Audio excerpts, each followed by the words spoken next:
Ladies and gentlemen, welcome back to a cornerstone episode of Traveler Talk. Man, oh man, is this the moment we've been waiting for? Another big gameplay game reveal for Exodus at the Game Awards this time. So in front of many eyes, we've been thinking this was going to happen for a while. We got confirmation of this back on our previous episode of Traveler Talk. And finally, we have the trailer right before our eyes. We're going to be breaking it down pretty much frame by frame and analyzing every little tidbit, speculating, seeing where our brains' motions go with what we see on the trailer, from all the lore we've taken in from the official website, from descriptions, Q&As, and of course things like the TTRPG books. So if you guys are hyped for Exodus, make sure to stick around, subscribe if you haven't already, like it up down below. But Emma, how are you doing today? And how hype are you from the scale of 1 to 10 after seeing this trailer? 11. I was already hyped, and I just saw the trailer and all the things, and my brain just went overdrive for all the details and all the lore, and it was so exciting. So, yes, I'm very excited. Nice. Even more than before. All right, so without wasting any time, we're going to have a lot to cover. So let's get right into it. All right, so let's start with the first opening scene, which I don't know about you, Emma. I started laughing so hard that the opening scene is just Jun getting pelted by a ghost and just absolutely rocked by it bursting through the walls with seemingly Elise and her mech to the left of him, behind him, and Salt, our new awakened octopus companion in a sort of like ghost suit on your right side as well. So you have two really bulky, tanky, and firepower heavy mech companions that you can take with you, which is already first frame in awesome to see. Yeah, what were your thoughts on this? It was fun to see Elise, and it just do you want me to just plunge directly, or just no? It was, I love because they didn't start slow. It's like an action sequence. You see a big bad thing, and it just I was thinking, so they are going to kill Jun and the first sequence. So I was like, what? No, it was really that was interesting to say the least. To a good way to introduce. Okay, we are up against something very, very bad. So yes, it was very dynamic. I love that. Yeah, very interesting way to start out a trailer, if I do say so myself. Yes. And it didn't stop. I mean, I think we see Jun get tossed around like 3 or 4 times in this trailer. So obviously, Jun had, I mean, he might have plot armor for like the story basis, but man, is he getting absolutely just smacked across in this trailer. A couple scenes after Jun gets rocked, we actually see a full close-up of what was this called again, Emma? An Imperial Knight? Imperial Knight. So there we go. So the Imperial Knights is basically like one of the higher up classes, I would assume, of the Crown Celestials. Here we go. Yes. Crown Celestials. So there is a mech that's usually supposed to be piloting these types of like mechs or whatever you want to call them, the ghosts, right? And it's been confirmed that boss fights in this game will have multi-phased fights. So sure, we're going to fight the Imperial Celestial as is, but maybe like after you take down the Imperial Celestial, there's either another like Elden Ring-esque phase, or the driver like ejects from the Imperial Knight suit, and then you have to fight the actual Imperial Knight himself. So it'll be pretty interesting to see either or, in my opinion. No, yeah, and I love the way the thing was moving. It was like very interesting and just very organic, not at all mechanical, and I love that. Yes, I think we talked about it briefly right before. Like, it's like it's actually hunting you. It's like a predator in nature, like going at you and trying to size you up before it ultimately lunges at you, right? Yes, and there's also thing. Did you notice? I don't know if you noticed in the almost the first part, almost the first scene. I don't know if they are in an old ship on old, I don't know, somewhere, because there was like some pieces that like rusted, and I was wondering, is that just because it's old, or is it some kind of trace of the rot, you know? Mm-hmm. So So it's, kind of what I'm seeing, and this is kind of going a little bit ahead in the trailer, but I think what they're doing is they're exploring like one of these locations. Maybe it's like a station or like a ship, but it is like an abandoned outpost. Because as we're gonna see later, we actually see some like hibernated versions of ghosts, and like I'll point them out as we go later. But I think we're either in a ship or some sort of celestial station where for some reason all of these ghosts are like in hibernation mode or something. yeah, And but I guess this Imperial Knight is like kind of guarding the area and catches on to them, right? yeah, but because there's two things. There's a ghost that are, for what we have been told, ghosts are left over from an old war, even older than the Celestial, and the Imperial Knight are more actual Celestial. So maybe this one, the Imperial Knight, was there to keep others from taking the ghost because they are very powerful weapon, or we don't know exactly. But yeah, it seems like that. They are going over something. But did you notice the armor that June was wearing? It's a later. It's a check in the book, and it's a dynasty suit. Yeah. So this it's one later is in the the game. Aslan one. Yep. Exactly. So it's later in the game. For sure, for sure. At least I would say maybe like at least a third into the game is when you probably get your dynasty suit back. Yeah. Yes, I hope, because there's also some later in the trailer that seems to indicate it should be at the beginning or the third of the game, because we don't get this suit early on, but still early in the game to be able to do other things. So, yeah, and I think a good indicator of it as well, along with Jun's suit, is the companions that you have with you, right? So I think the starting companions are going to be Tom and Elise. You meet them on I forget the city name in Lydon with the P. I forgot what it's called, but you're probably going to meet them there. Yes, there we go. And I think so. You're probably going to meet them there, and then go on like excursions on the Lydon tunnels, like as your first couple of missions, and then maybe an Exodus or two. But then later on, you're going to pick up on these other companions like Salt, the awakened octopus in the mech suit, right? This is probably like a later game. Like I said, at least a third into the way where you're probably getting Salt and your dynasty suit in question. Because originally, you're starting off with what seems to be the scavenger suit that you used on Lydon's little tunnels. Another thing, just kind of like an overall picture that I have for this, you mentioned that the ghosts are probably like, leftover remnant kind of era stuff, from hundreds of years ago even. I think you're right. And I think this Imperial Celestial is like stationed here to guard this location, because we might be there might be like a remnant tech here that he's safeguarding. So it's guarded by not only the Imperial Celestial with the giant, mech suit that he has, but also all the tons of ghosts that are in hibernation, like I said, we'll point out later. So I think that's essentially what this mission might end up summing up to. And did you notice that one thing I love about the Imperial Knight is the color, not the symbols that are all over the armor. Did you notice that? No, not too much really. Do you mean like the dots or the ones like on the head? On the head, and it even if you look at the feet when he's like passing over June, there's some dots and circles, and maybe it means nothing, but just the details, the level of details they went through to do these characters it's amazing. Yeah, I mean, just the blue color scheme that I see on it right now looks cool. But now that you kind of point out the little patterns, it reminds me, I don't know if you've seen the older thumbnails, because I think they're different now.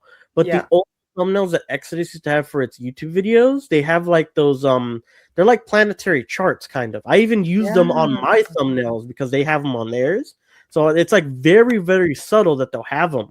And that's kind of what it looks like to me. It's like those planetary charts that are charting something else.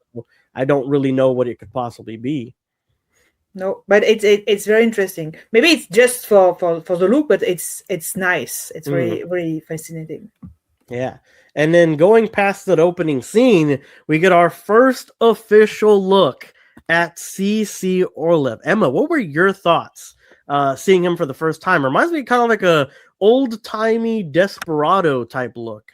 Yeah, and I'm pretty sure it's like at the beginning of the game, because when you see his the place he is like old and a little bit dusty. There's an armor on the side, and it's I wonder if it's Jun's armor, and the way Jun's is clothes is like its first clothes that you see later on when he's still a scavenger. So I wonder if CC is going to appear to Jun and be the one to initiate his quest to knowledge and for further. But CC, I don't know. I really love the look, but it's the details too, because he has this hat, cowboy hat, and this guitar, and then you look under, and it's like an armor, so a traveler armor. So is he a traveler too?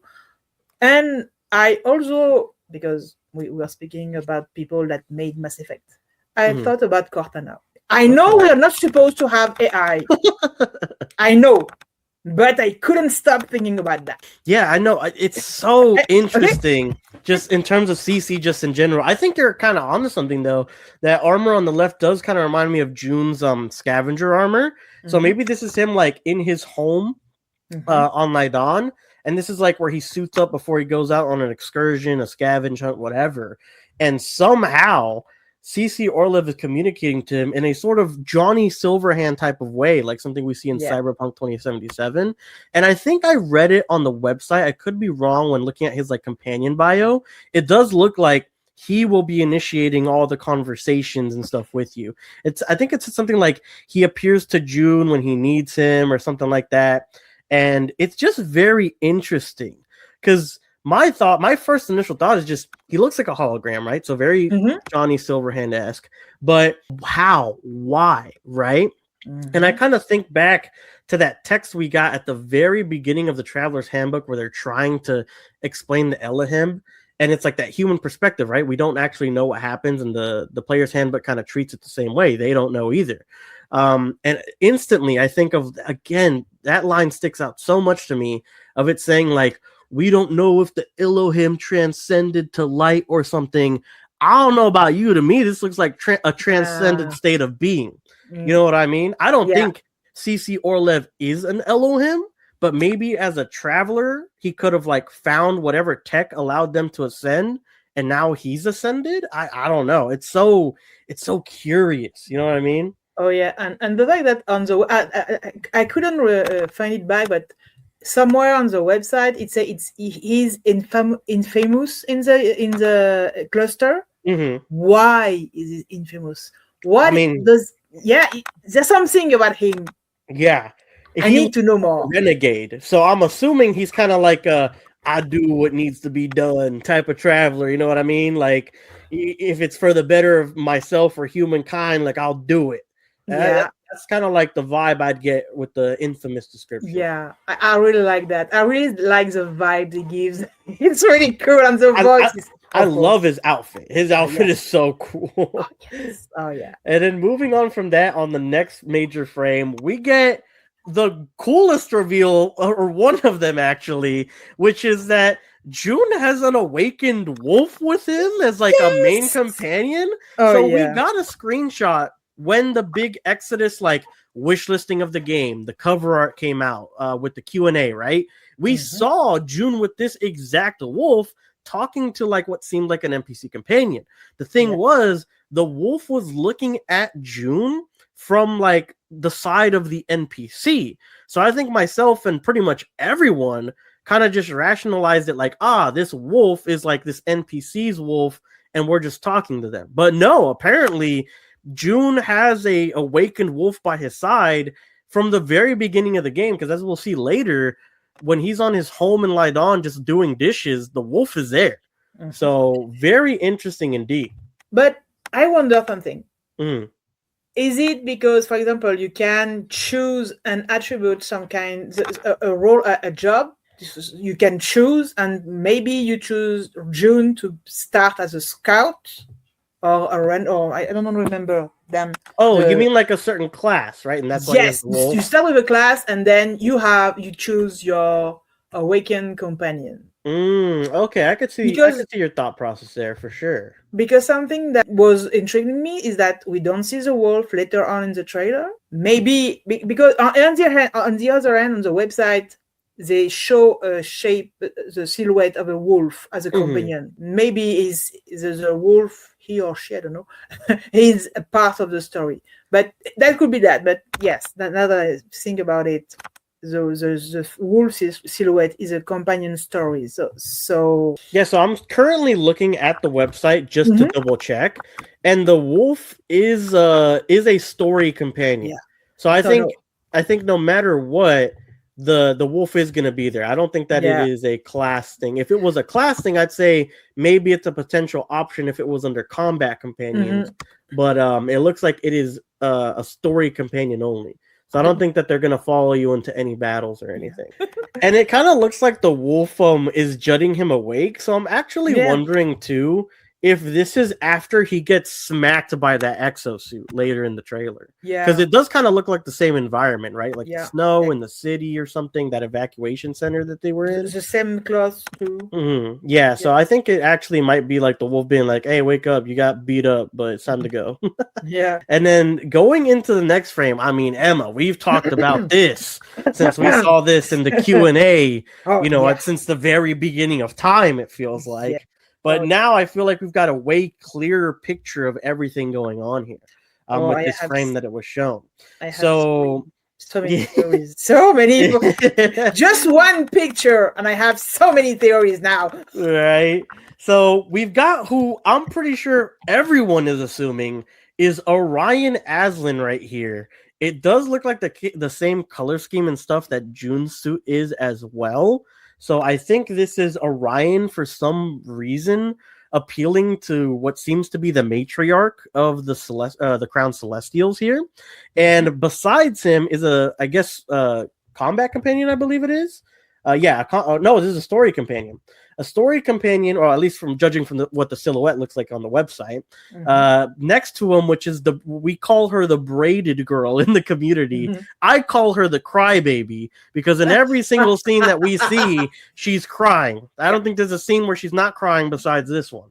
She looks sad even in the handbook. Yeah, she looks like she's going through some emotional turmoil at all times. So, this is gonna be our emotionally scarred person in the party more than everyone apparently.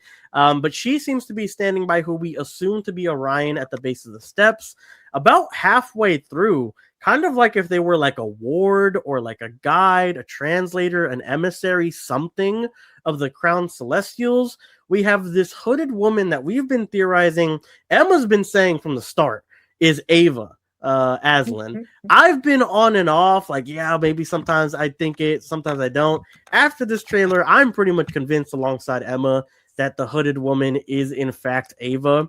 And then of course we have a couple of sentinels up on top, some ghosts.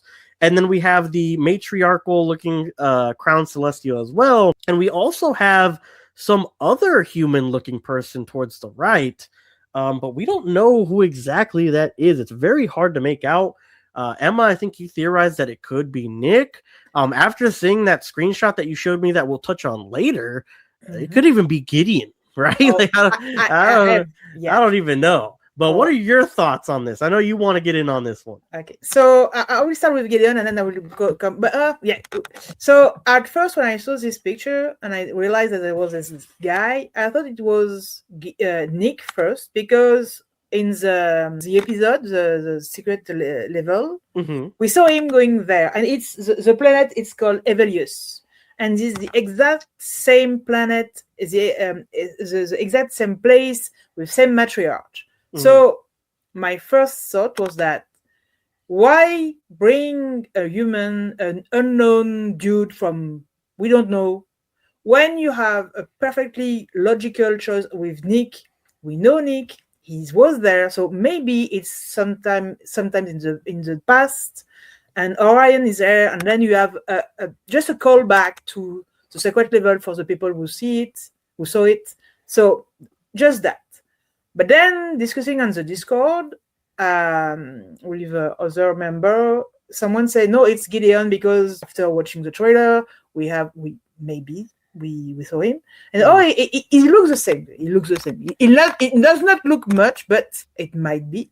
And I was thinking about what if Gideon came to the Celestial to actually sell Orion or whatever, essentially. And so you have this girl that we call the hooded girl, or whatever, and I think is Ava, and the braided girl that have to go away, leave, and hide because Gideon is after them, or the Celestials.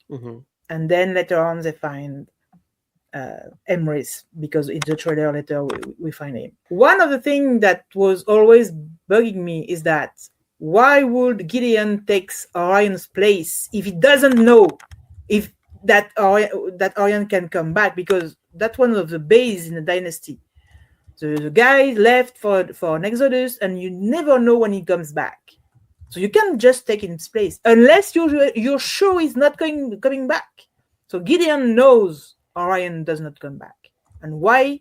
Because he sell him to the Celestials. That's my theory. That Gideon just gave Orion and then just, I have my place now, and I'm taking the head of the dynasty.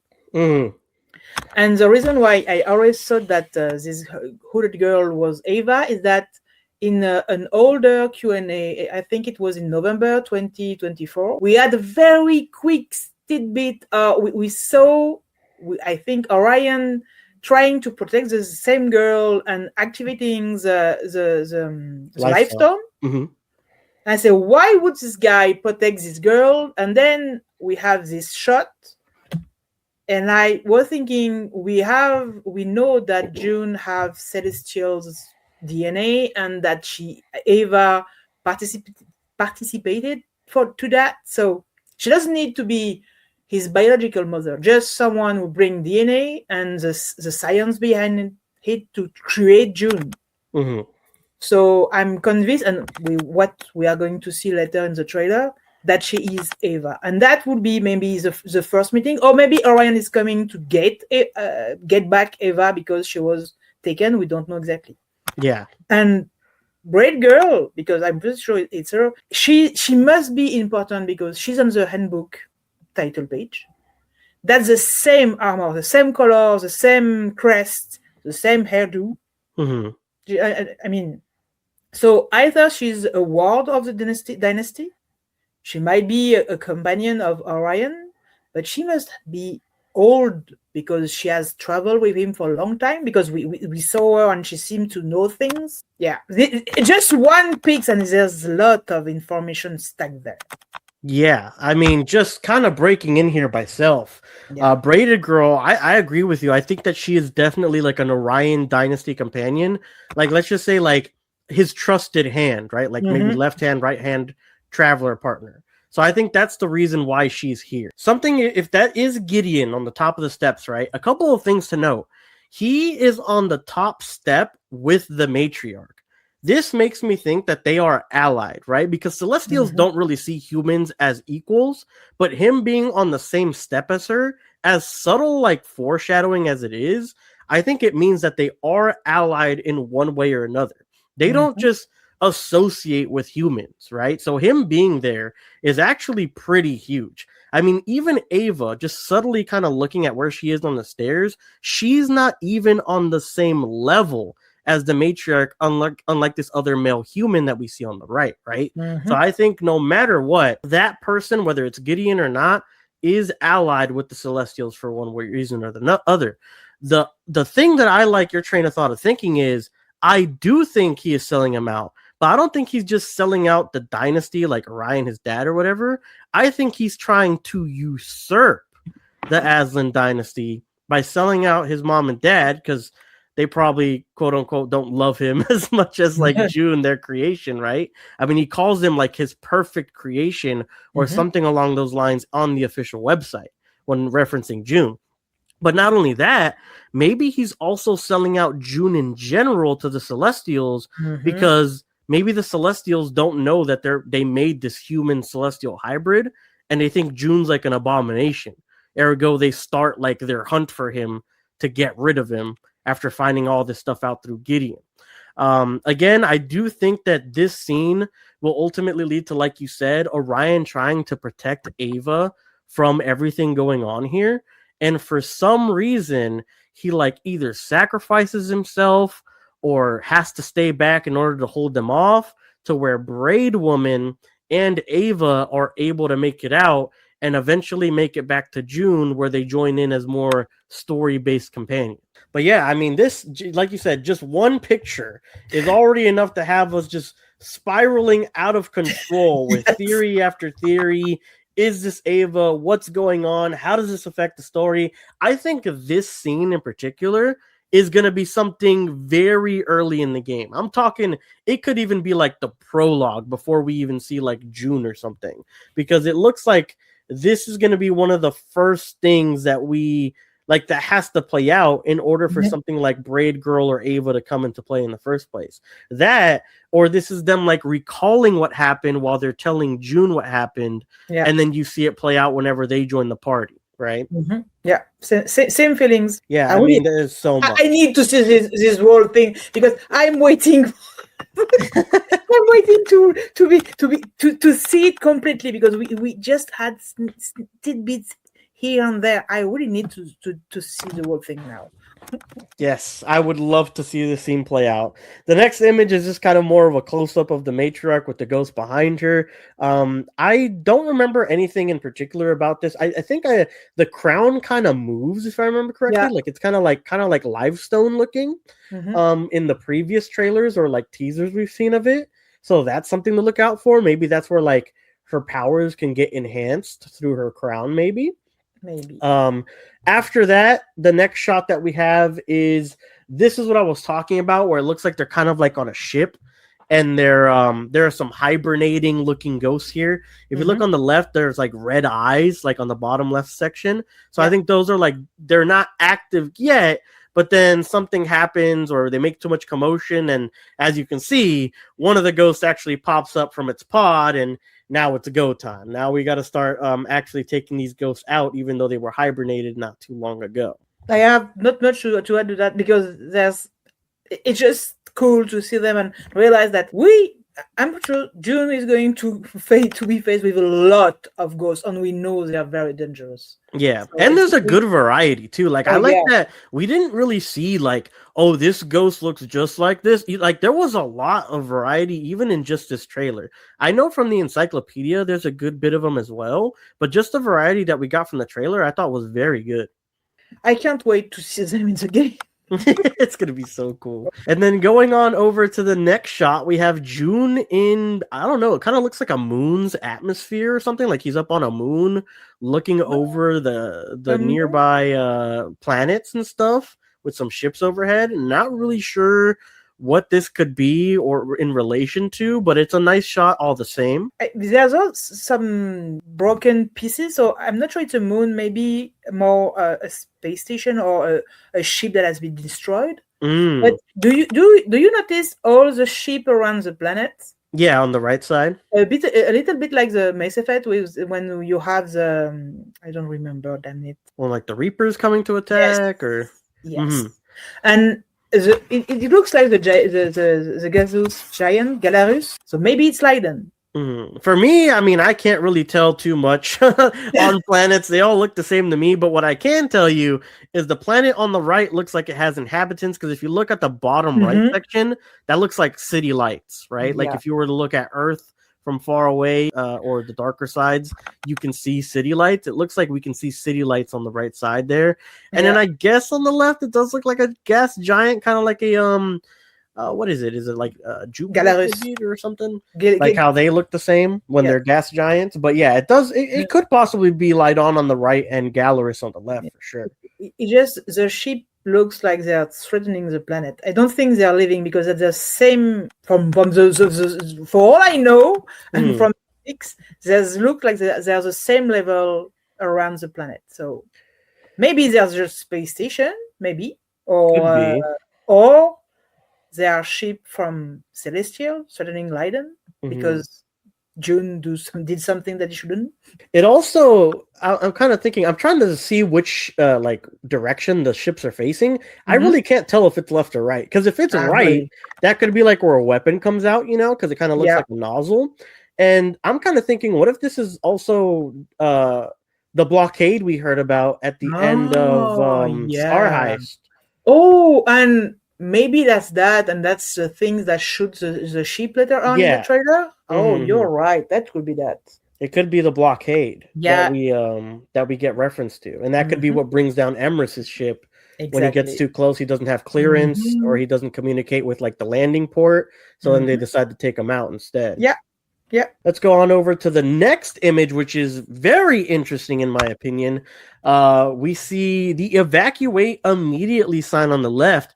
I have no idea what this can be in relation to. I mean, what are we evacuating the city for? Is there like a tragic snowstorm? Because it does look like there's a storm brewing with the weather. There's also the mech that punches or backhands June later on in the trailer in the background there.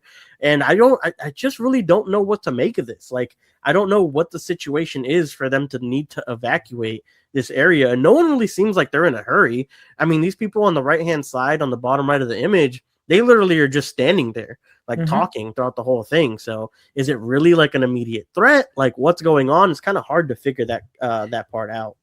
I have no idea. I'm thinking it's at the beginning of the game when Jun is still, I think, very early, because right before CC and everyone arrives and just say, "Hey, you have a great fate in front of you." But no, I have no idea what is going on. I just like the diversity of the people we see. But I have no idea what is going on, because evacuate immediately is like, who, why, what is, and then there's market in the front, and like it's just it's we don't have enough context to just get the full picture yet, and it's not like they directly reference them in the trailer either, like what's going on or anything. So it's just really hard to kind of put two together. The only thing I'll say is like that the snow environment does make me think that maybe it's like along that same time frame from the previous gameplay trailer, where we're about to meet Elise at that bar or whatever it is that we meet her at for the first time. And the thing is, why I say that maybe you have the evacuation will be for a certain level of the population is like after that, the next picture, there's those robots barring the access of something. So maybe just that evacuate immediately for certain people, and all the other you're just stuck here. You can't. To me it looks like an evacuation checkpoint, right? Like maybe you have to read a certain criteria in order to get through, and this is the robots like scanning your access card or something so you can get in.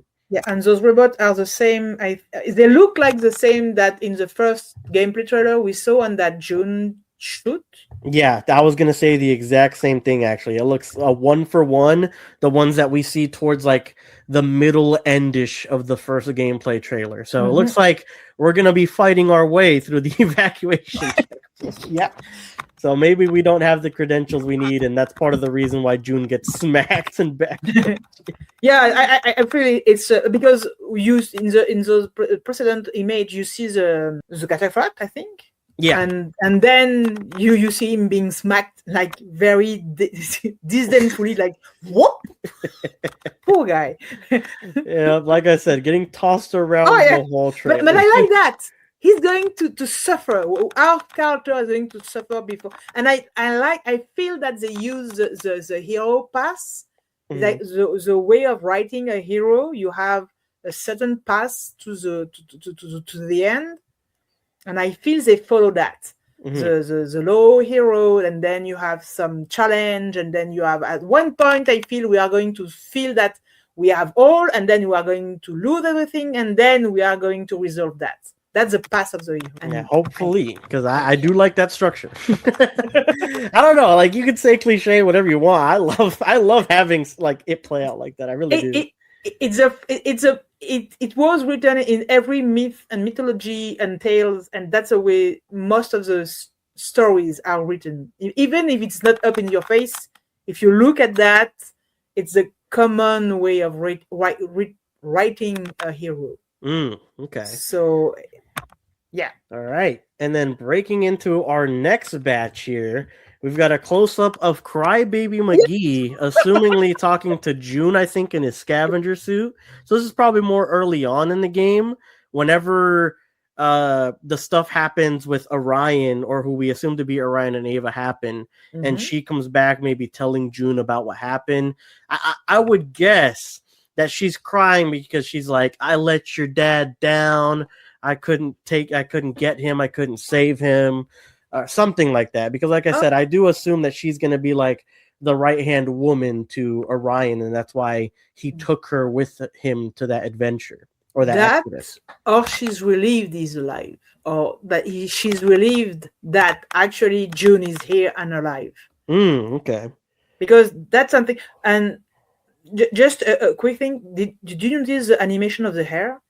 The details? No, just look at the way it's the little hair, and just stuck on that.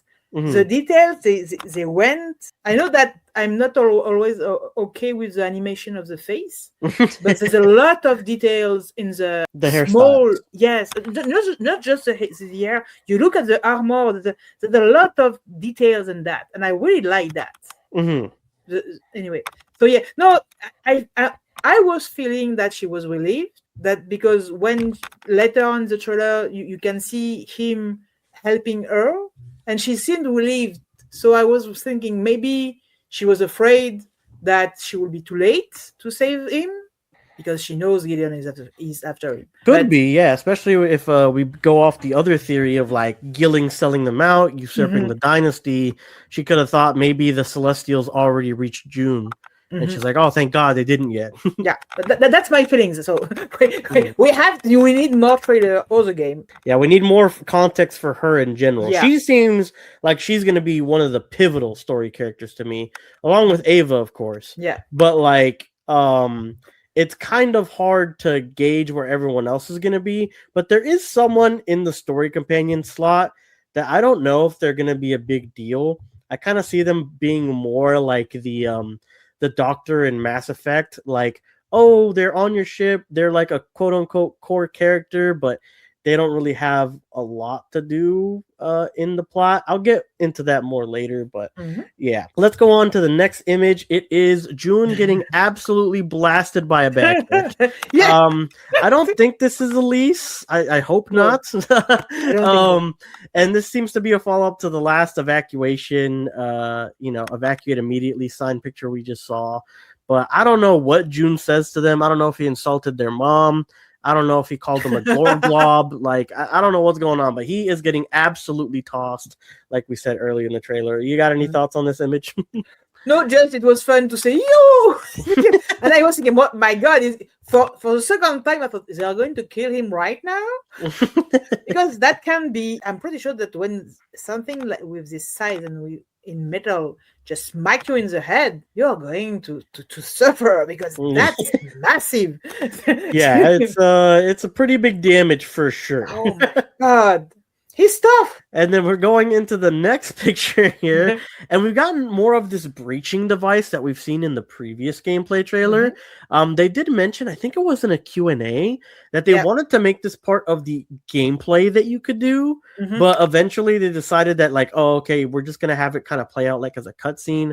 So I don't think you're going to be able to control where you place these breaches, but who knows? Maybe Exodus 2 Electric Boogaloo will be able to actually like put breaches wherever you want in order to tackle a mission exactly how you want. Also, if you look at the left, I think that like little structure we see kind of in the wall, I think those are the hibernation pods for the Ghost. I think that is kind of like one of the best images we get of them, and it doesn't look like there's a ghost currently inside of it, so maybe you had to clear the area and then you're able to proceed with a breach.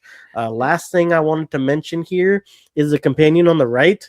I think anytime you see that purple armor accent, that's going to end up being Solomon, the guy that we've seen in the first gameplay trailer. Yes, I had the same thought, and just did you notice here? Jun is wearing the dynasty suit, but his right hand is blue now. Yes. So maybe he already have the gauntlet. I don't know. We'll see. Yeah, because it looks like we're gonna get different variations. Because there's like the gauntlet itself. There's like him using the power with the live stone. Then there's like the gauntlet, and then there's like the really futuristic looking gauntlet. Mhm. So that is definitely going to be one of the, I think, customizable, upgradable things that we can tackle in the trailer. From what they've teased, it sounds like we're going to have like very in-depth customization on how we want to play the game. So like whether we're using our live stone, whether we're upgrading our weapons, I think they're all going to come from the remnant upgrades we get to choose from when we find remnant technology. Although obviously we're not sure and they're yet to explain exactly how that's going to work, but it does look like, or it does sound like, we're going to be able to upgrade Jun how we want to play, and that is fantastic. Some people love stealth. Some people, like me, love action. Some people like playing a little combination of both, and it really does sound like, from what they've said so far, like you're going to get the best of whatever you want to play as. And then we'll move on to the next one, where it's Jun rappelling down, assumingly one of the breaches or holes on, like, it looks like a ship or a station or something. And if you look, his armor does look different. His helmet's got a, like, I don't know, I would assume, like, I guess, like, compare it to like a racing stripe on it. So this probably can be one of like Lydon's tunnels, like an early scavenger suit type beat, but I'm not really too sure. Maybe it's the same armor that he has when he meets Elise, and then they're working together at the first few missions. So, got you. So like one of the introductory missions. Yeah, then. I think. Possible. Nothing too much besides just knowing that using like our grappling hook or repel feature is there. We get to see a little bit more of that later as well. Moving on to the next image, we have a Jun where I'm assuming is his home. Again, kind of looks like humble beginnings, nothing crazy, right? Looks like a regular layout for what we would assume would be like a Lydon home.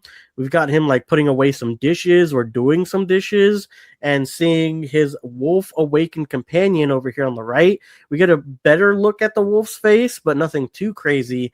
And I'm assuming that the blue triangles are like the thing that makes an awakened, right? Like them being able to communicate and all that type of stuff. The same thing for me. I was thinking that that's a device that allows them to exchange with us. So yes. Yeah, I think that's going to be like what makes him the awakened wolf, essentially. Going on to the next image, this is the one that I'm really talking about here. We saw this on the preview before the Game Awards, just Jun aiming his flashlight throughout what I'm assuming is either, again, another ship or a station, celestial based. I think this is probably the same location where the very first frames happen, where the I forget the name again. Sorry, the celestial. What was it? The Imperial Knight. The Imperial Knight. There we go. I think this is the same location where the Imperial Knight crashes through the wall. I don't think it's the exact same spot. I just think this like level is the same. And this is what I was talking about before. These ghost like hibernation pods. Because if you look at where the flashlight's aiming, you see that a ghost is actually inside, and you can see like their feet dangling right there. And it looks like their head or their arms are on the left side as well. So I think these are basically where the ghosts are in hibernation, like I said before. Finally, moving on to the next couple of screenshots, we see a ship getting shot at, which as of right now, we're assuming is the whole Emrys continuation scene that we see in the trailer play out. So we think that this could be Emrys' ship possibly crash landing somewhere that Jun's currently at. And later on, we see him in the trailer and he introduces himself. I'm unsure how he knows about Jun immediately, or maybe that's like a voice line from later in the game or something. But it's curious that he kind of just comes up and he's like, hey, Jun, do what you were meant to do as, like, you know, son of Orion and stuff. We will see that later in the other picture, but I feel that Red Girl was with Emrys in the ship. Oh, you think they were together? Yes. Oh, okay. And did you notice the ship? It's a raven. Yes, it's yes. The shape reminds me a lot of like the Normandy. and no, but in the encyclopedia you have or is it in the handbook? Those ship it's the same that Maxime and Tom found, and they're supposed to be remnant technology. And the Traveler used them because they're from a dead civilization, and they're very, very resistant, and they're very. The handbook gives a full description of those ships. So I was finding interesting that maybe it's Orion's ship. Could be, yeah. Because if Emrys and Bread Girl are together, that could be that. Or maybe it's Emrys' ship. I don't know, but it's just that it's interesting that it's a raven. And it looks like a raven, and it's known to be used by the traveler a lot. So that was my thought seeing this image. And with you saying that Braid Girl and Emrys could be on the same ship, I could see it playing out like that too, because they are both story-based companions when it comes to the website. So that could actually pan out that way as well. Maybe he helps her get there or something, back to Lydon or Lydon's atmosphere, and then they crash land. Jun finds them there after they get shot down by the blockade. You know, and then they go back to Lydon together by sneaking back or something. I don't know, but definitely could play out. Next scene is just the reflection of the ship getting shot down that we see in the previous slide, Jun looking at it. This could be from that same atmosphere shot that we saw. I'd have to go back and look at the armor, but I mean, either way, this is definitely him seeing them crash land. Yeah, and I think it's the same thing, same scene when he helps Bread Girl, because that's the same color armor. And I think it's the beginning, because it looks like the yellow armor in the scene where we see CC Orlev. True, yeah. So this is definitely like an early thing, because we're assuming that, or at least I'm assuming, that the Traveler Dynasty suit is at least a third into the game. So this is probably like introducing your cast slowly but surely. And later on we get a voice line as well, like if we have the right ship, if we have the right crew, then we can do it, right? So this is them like slowly building up both of those assets. Yeah. Going over to the next slide, it's again the ship crash landing somewhere. We don't really know exactly where this is. Probably that atmosphere picture like we stated before. On the right seems to be Jun. I would assume the middle is Tom, because I believe Tom has that same gun in another picture. Yeah. And then on the left is like the bottom left. You can barely see it because it's like a transition in the trailer, like the screen goes dark. But the bottom left is definitely a mech. So that's either Salt or Elise. My money would be more on Elise, because I think she is going to be an early game companion that comes with you with Tom on some of the earlier missions for sure. Yeah. Same for me. And then finally, we go on to the next scene, which is what seems to be Jun, Tom, and Elise here at the wreckage of the ship when it crash lands. And I think this shot looks beautiful. I mean, it's a downed ship, crash landed, but man, does it look freaking amazing. It's coming back to what I said. The texture of everything is very well detailed. Look at the metals on the ship, the way there's all those pieces of metals that's sticking out. The flame, that's amazing. Yeah, the artwork is bar none. Everything that we've seen artistically from this game, whether it's been trailers, CGI cinematics, gameplay reveals, artwork, things inside like the TTRPG books, the artwork in this game has been bar none. So huge shout out to everybody on like the artist teams, anyone who's concept designers.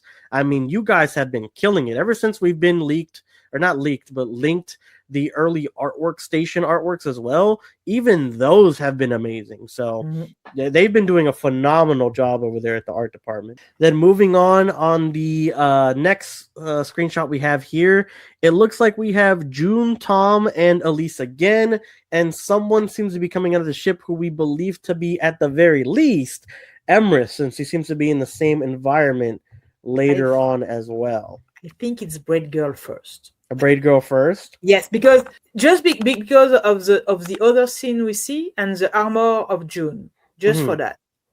And because when Emrys appears, the Bread Girl is already there, but she's not in this shot. Yeah, because I'm looking at the next shot right now, and then that's where like Emrys is coming out the ship at the door, right? So but we shall see for sure. Because I mean, if they are together, then what's their story? You know what I mean? Like, how does Emrys get caught up in everything? Was Emrys guiding Orion? Like, what was going on there? You know what I'm saying?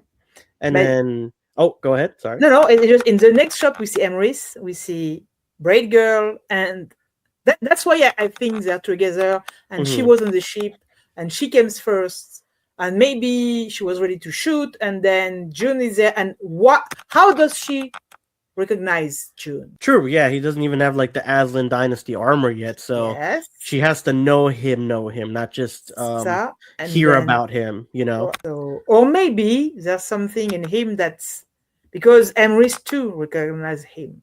That is true, yeah. So Emrys, maybe if all else failed, Emrys knows who it is, so then Yes. she realizes who June is. Gotcha. Mhm.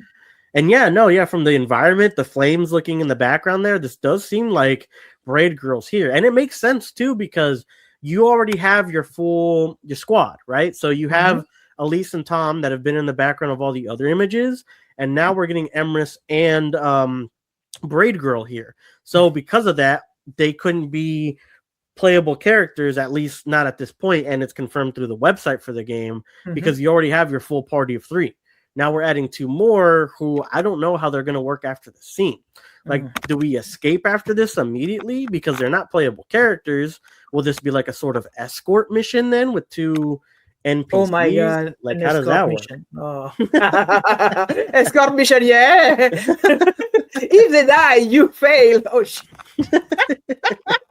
And then going over to the next slide, Yes. at the bottom right, I made sure to include it because that is definitely Braid Girl. We see like the little fringes on the edge of her hairline, like we mentioned before. Definitely her face on the right side. June seems to be like consoling, talking with her, whatever. And Emrys is coming up with that glow touch that we're going to mention later as well. And just kind of touches June for some reason. I don't know if he's trying to interact with June himself. The gauntlet that he has on, I have no idea, but Emrys is getting handsy 5 seconds in the meeting June, which is crazy.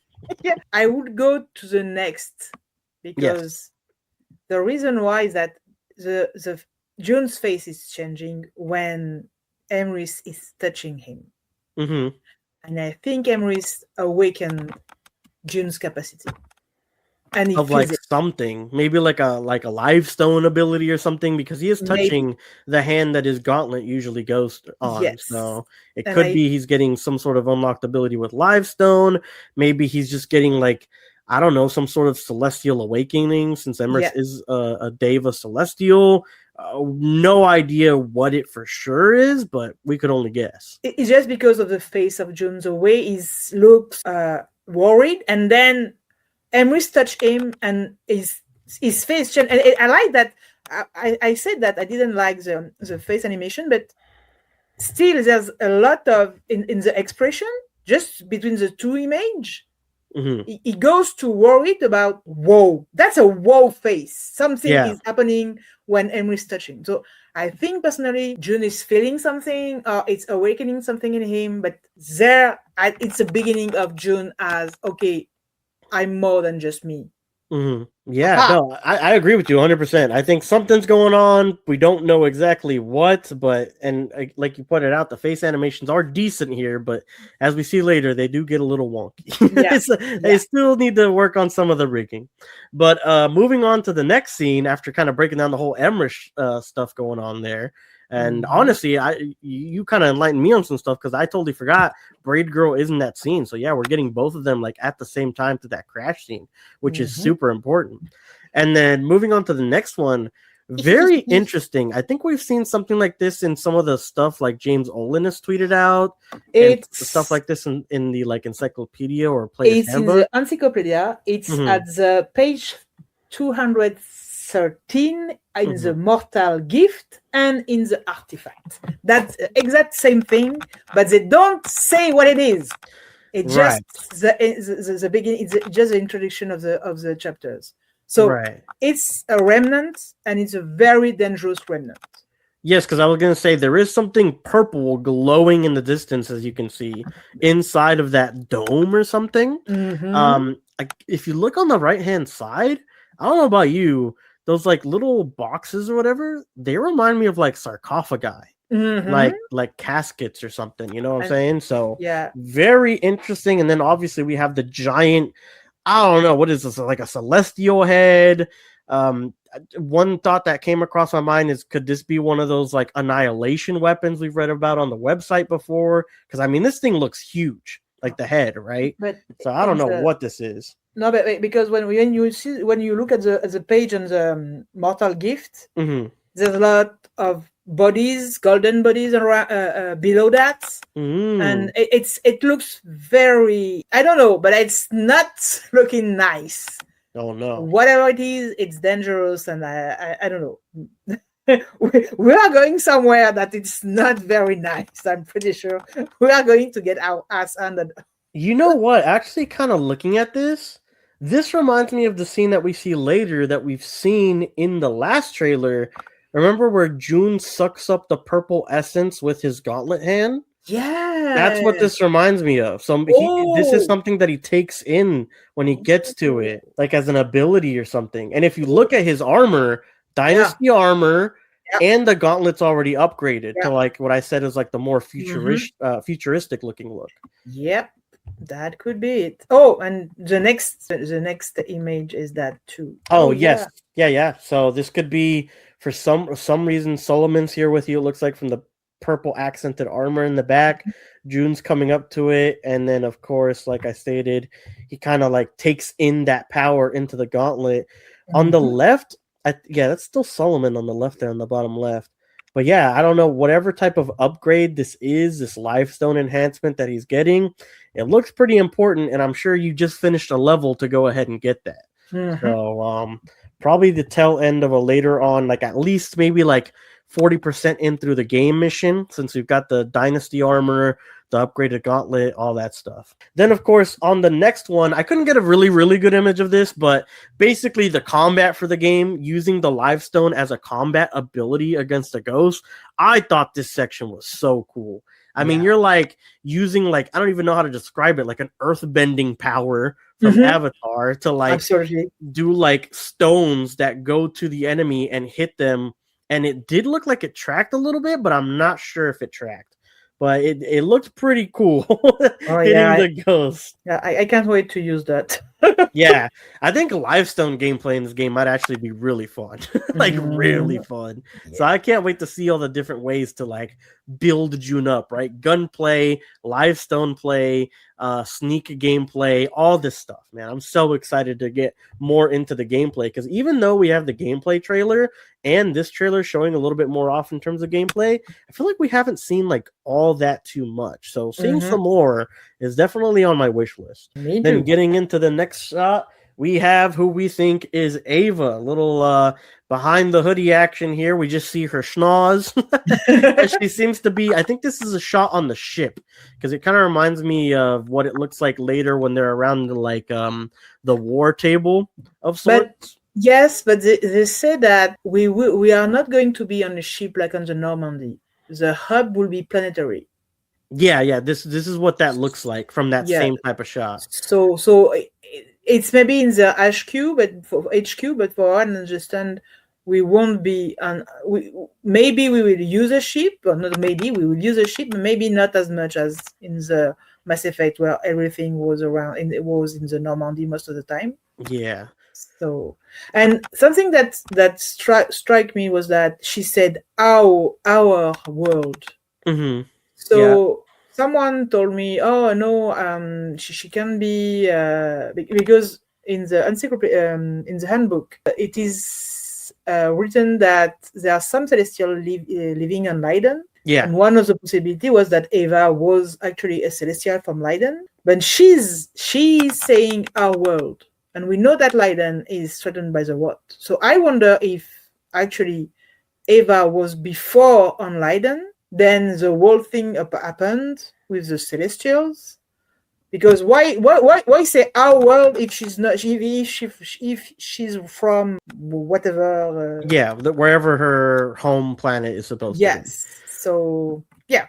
I mean, if this is Ava in general, Ava is just so interesting just for the sheer fact that she doesn't look like a Celestial we've seen before. She looks human, besides the like blue eyes that we see later, and of course, and she's small when she makes that hologram. So it's just very interesting. Like, what type of Celestial would she even be? She looks so human. I get like Celestials are evolutions of humans and all that, but I don't think we've had any reveals of what type she could be. I was going to say maybe she's just a baby. Maybe Celestial. she's like half evolved. Only Yeah, like no, 20,000 maybe she's a instead of young 40. Celestial, but no, I don't think. Anyway, that we need to know more. But I feel that they are keeping as much as possible around this character, because is her silhouette in the website? Let me check right now. From the ones that I can see, it doesn't look like it, unless he's this one that's like a helmet that we don't really know of or haven't really seen, but it doesn't look like it to me. Yeah, and we know where she's going to be there. So I think they are going to keep her secret because she's important. For sure.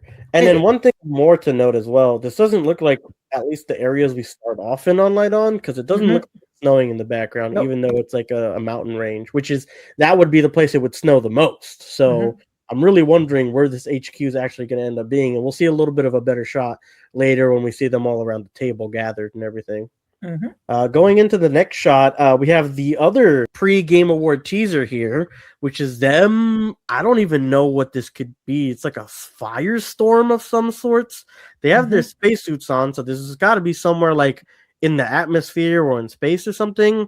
And if you look on the left, that looks like Egg Backpack Lady Farah. Yep. It looks like I can see the silhouette of the drone behind her. And then on the right, I really can't tell who that is. That might even be that mystery companion that no one knows who it is. Although that is a story-based one, so maybe it's Solomon with his helmet on. Yeah. But we can't really see. But in the later shot, very quick with the Arcavir, there's also a glowing, orange glowing sky. That might be just on the planet. True, yeah. Maybe it's like one of the missions we have to do there to help the Arcavir or something. Yep. Like, oh, we've got this raging storm or something. Can you help quell it? And then they end up helping you out afterwards or something like that. Next on up after that shot, we get Jun getting access to one of these upgraded gauntlet versions that we have. So I'm assuming this is after you find some remnant tech and you choose to upgrade your gauntlet, and this is what it kind of looks like. We can see Jun with the Aslan Dynasty armor already, and this seems to be, like I said, the more upgraded version of the gauntlet. So this seems like it's going to be before the Mortal Gifts area that we saw before with that purple remnant tech that he sucks up with it. But after the beginning events with like the scavenger armor and stuff. Well, I wonder if it's an upgrade or if it's when he actually finds the gauntlet for the first time. I think it might be an upgrade personally, because I think that he has another gauntlet that looks less high tech. So I think this is more of the upgrade. And then if we look at the next shot, that one's also interesting because it kind of implies that Braided Girl upgraded his tech because she's right there. But I don't know if that's the case. Maybe she's just there when he picks it up, but she's right there. That's why I thought it was the first time he encounters the gauntlet, because she's here to guide him towards the gauntlet. That's why I thought it was the first time. Difficult to know. No, yeah, I mean it could be either way, honestly, but that's just how I'm seeing it right now. And then going into the next shot, this is one of those missions where we're out in space. Can't really tell what armor Jun has on. My best guess would be the this is after you get the Mortal Gifts remnant, because your gauntlet is purple on this, and the aura that you suck up is purple. I believe that is actually, if not your ship right there in the background on the right, because if you remember the gameplay trailer, there's a person that talks to you and says like, I'll help you out, and she's like coming in with the ship to help. So I think this is that same mission where you're out like in the atmosphere here and you're using the Livestone to like scale a cliff. So that's pretty cool. I think you're right. It's the same thing, because there's also some ghost floating, and there was the same in this gameplay. So that looks like the same scene, but from another angle. Yep. And then going into the next one, I don't know if you know the name of this ghost, but this thing looks insane. I mean, this kind of reminds me of like someone who's just really swole, like a wrestling person or something, because this thing is huge. Not only are they tall, but they're wide and they're shooting laser beams out of their head. I mean, this guy is crazy. Oh my god. I was trying to find it in the encyclopedia, and there's nothing that looks exactly like it, so no idea. It reminds me of the, what was the name? The Destroyer in the first Thor movie. We had these giant things coming and having this blazer coming out, but it's a really nice looking monster. It looks so cool. Oh yeah. And then going on to the next shot, it's June hiding behind cover, and the cover kind of looks like it's made of limestone or something. Yeah. And the laser beam destroys it almost instantly after touching it. And then heading on to the next shot after that, it's June like barrel rolling away, and you can see like the little limestone particles are all like kind of in the explosion. So I wonder if June has an ability to put up like half walls to do cover, right? That would be nice. That would be so nice. I think that's probably going to end up being an ability that you can do with your limestone. And then the next shot, June is fully dove out of the way, and it's just like this hulking ghost just lasering at him out of pure frustration of not hitting him the first time, and it just looks so cool. Oh yeah. And then next, I'm gonna be the first one to say it. I'll fess up. Elise looks amazing now compared to her like beta design. Oh my god, she looks amazing compared to her original design, especially her hairdo. Yeah, I mean, I've seen most of the women in this game have short haircuts, so I don't know who the lead design is, but you guys, I see it. I see you. You have a type. I understand. But like, oh my goodness, like her design has gone up like 20 notches, if not 100 from the original that we got to see from her. Her core is still there. She still has the tattoos. She has that punk aesthetic, but it just looks so much cleaner. I love the fur coat like lining she has on the vest. The hair looks leagues better than it used to be, and her face overall looks more defined. It looks better. So just overall fantastic work on overhauling her. And I'm hoping we see more of that for all of the characters. In particular, Phaedra. I feel like Phaedra in particular just doesn't look finished. Like no matter what state it was in, whether it was just her like smiling, talking, whatever it was, like she just didn't look right. And if you're unaware, Phaedra is Drone Lady. So yeah, she just, I don't know, she looks very unfinished to me. Someone like Solomon looks kind of mostly there, and Tom has like all these different variations. I'm assuming from maybe sometimes taking him and then sometimes not taking him on Exoduses or Exodusi, however you would pronounce the plural. But Phaedra, she looks like she needs some work. But Elise, fantastic work so far. Yeah. Anything else you wanted to add? Nope. She's my queen. She's beautiful. Yeah. One thing I was saying too, she kind of gives me like Sophia Falcone vibes from the Penguin show that happened on HBO. I think, what was it, earlier this year, last year? I don't even remember. It's been so long at this point. But her aesthetic reminds me of it. Her fashion, I love it. It looks really cool. Going on to the next shot, we have June looking a bit worried with the ship kind of like sparking, dismantling. I can't really tell. It's just kind of, going through the motions. And if we look at the next picture, nobody's there. There's all these seats. Nobody's in here with him. He looks like he's worried. It looks like he's about to go through a gate of heaven. And we don't really know what's going on, but I'm assuming he's trying to escape from something. I have no idea either, but it doesn't look good. Yeah, it doesn't look good. Getting on to the next shot, it's the scene we saw from even the reveal trailer, which is the shot of the gate of heaven being used. Looks beautiful, amazing. And then I just thought it was cool. This is like the background we always use for our podcast. So this is where the shot comes from, I guess, which looks awesome. Man, such a good looking game. Like all these space shots, the ship shots look awesome. Next on up, this is where we start getting into if we have the right ship, if we've got the right crew, we can do it. And this is apparently our ship. And like I said, this kind of looks like the ship that we see in the previous shot of June using the limestone to scale the cliff. This seems to be the same looking ship that we see there. Also, the opener to gameplay trailer from last year. And it's Osprey. Yeah, yep, the Osprey indeed. You notice the same ship are around. So Did you notice the ship? They're the same as the shot where he's in space and he looks down on the planet when Gideon closed the planet. Oh, the blockade. Yeah, yes. The blockade. I think you're right because those are the same that we just saw. Okay. I see what you're saying. In the background that we get a quick glimpse of. Yes. So this might be Lydon still in the background. Yes. We see the city lights through the yellow, and then those ships are the blockade. Gotcha. Yeah, could be. Definitely could be. Yeah, because they're still there. So yeah, that looks like that. Mm-hmm. And then moving on to the next image is the headquarter that we see. Actually, now that you bring up the blockade again, that might be the ship, no? Mm-hmm. In the hologram. Yeah. Yes. So this is Lydon, the blockade here. And then we've got Tom coming into frame in the middle, Elise on the left, Jun in between them, Solomon across the way with his amazingly good hair.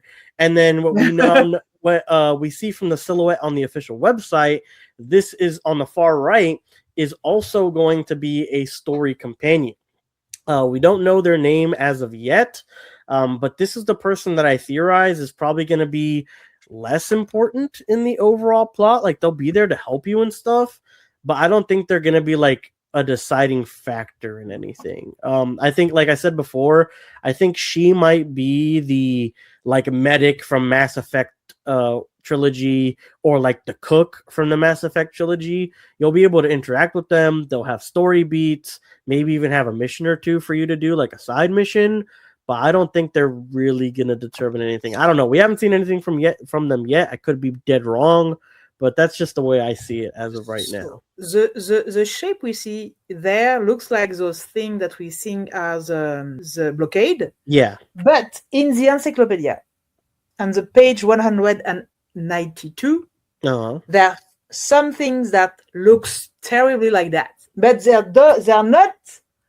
Once again, they are not saying what it is. It's just at the page which is speaking about the treasury remnants. Oh, okay.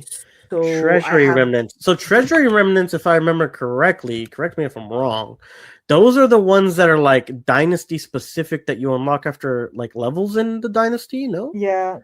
So so this might even be like the Aslan dynasty ships, and they're holding in the blockade for Gideon because he ordered it or whatever. Yeah, or maybe it's leftover from the Detanir. And maybe the Iceland dynasty found a way to use them. And maybe the Detanir, right? Yep. And maybe Jun is trying to, for any reason, cut them or just stop them from working. So anyway, that's very interesting. Kind of reminds me, I don't know if you've seen the beginning or played the beginning of Knights of the Old Republic. No. Star Wars Knights of the Old Republic back in 2003. But the game starts off with you crash landing on a planet, and then you're blockaded in by like the main antagonist of the game.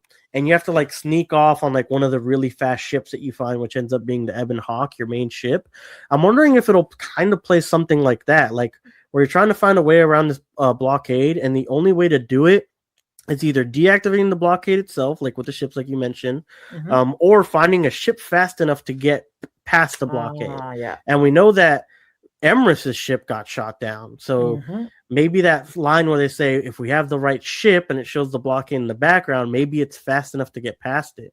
Plus, as you can see in the ship shot as well, the blockade's behind us, so it didn't get us. So that's a way to see it as well. Yeah. Next shot around the HQ here, again, don't really know where this is, but it looks like a big like office space if you look at the background.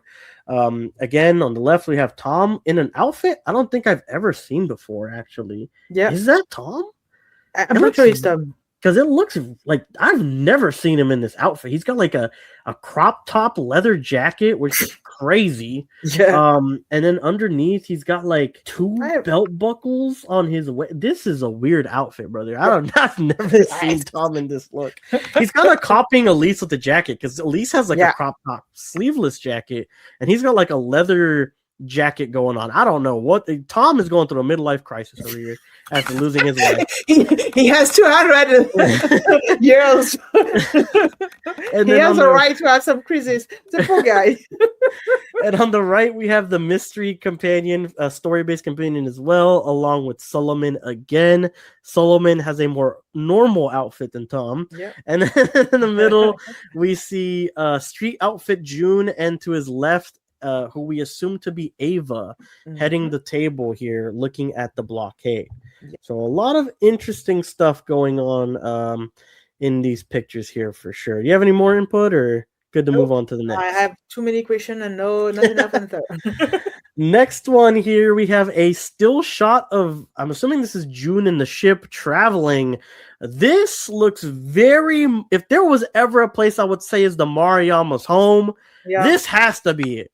I mean, we've got two dark looking planets. Like if the life and soul and color was just sucked out of them. And then we've got like a weird tunnel. We know this is in space. So it's weird that there's like a tunnel of light coming from the right side. It could be the heart of a galaxy. The heart of a galaxy? Or a star, because it's could be. Anyway, I have no idea what it is. I'm just trying to theorize. Now, I know nothing about space, right? I'm nothing crazy. I have no doctorate, nothing. Do you think, I mean, I don't know. I mean, I watched Interstellar, right? So that's my basis here. Are they in a black hole? And that's the way out? Oh, maybe. I know that when I was very young, I watched the Black Hole, the movie by Disney. And it was very nice.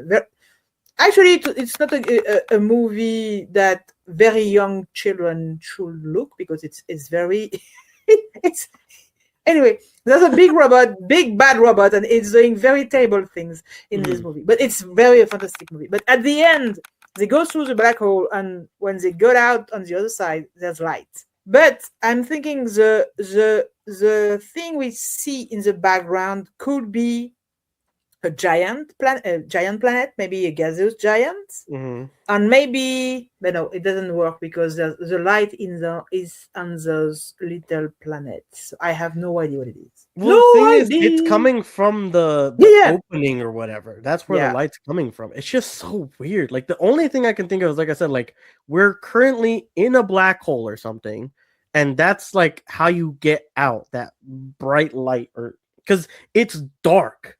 Like, it's not just dark. The planet is black, besides the light reflecting off of the exit, or what we think is exit, you know? But if you are behind a giant planet and the sun is on the other side, that would be normal. But this light, I have no idea what it is. Unless it's an explosion on the planet side. Like a supernova or something? Or just like a nuclear weapon, the size of like a remnant weapon exploding. But the only thing of that size would be like a Predator. Yep. Oh man, I don't know. This one's tough to theorize on, but it is crazy. Yes, like genuinely. There's something big happening right there, but I don't know what it is. Yeah, but again, if I had to guess, it's Mariama coded. Something Mariama like is happening here. We know they're guaranteed to be in the game, so that would be my guess for that section. Now, who do you think is on the hull? Because there's two people. At least one people is a pilot. I just noticed now there's a hand. So there's someone. Oh, pilot. I see. Yeah, I see what you mean. In the front of the ship. Yeah. Yeah. That could be one of the story companions. We don't know yet. It's possible. Like a pure pilot person, kind of like Mass Effect had Joker. That could be like our person. We do have someone in the story companions that we don't know who they are. That could be them. Also, I'm not really sure if you remember the very beginning of the first gameplay trailer. I'm not really sure we know who that person is that's talking to June at the very beginning. Exactly. That could be the pilot person. Yeah. Absolutely. Going on to the next one, we just have an image of Tom on the left, and like I said, that's the gun that I pointed out earlier. I think that makes me think that that's like Tom's kit. On the right, we have Elise. If you notice, also no graffiti on her mech anymore, like we used to see on the website. So I wonder if that means we're at a certain part of the game, like 30%, 40%, whatever. Before the beginning, because you look at the armor of June's armor. June's armor, yes, scavenger looking like. Going on to the next image, a real cool close-up Oh yeah. of Elise. I mean, the red inside the suit looks cool, but man, she looks phenomenal right there. Yeah. Like, holy, they did her justice in the recent updates to her face for sure. Moving on, next after that, we have an insane Warzone, which is crazy. I mean, we have Elise here in the front, firing against a bunch of enemies. If you notice, this might actually even be like Dawn, because if you look at the background, that tower is there.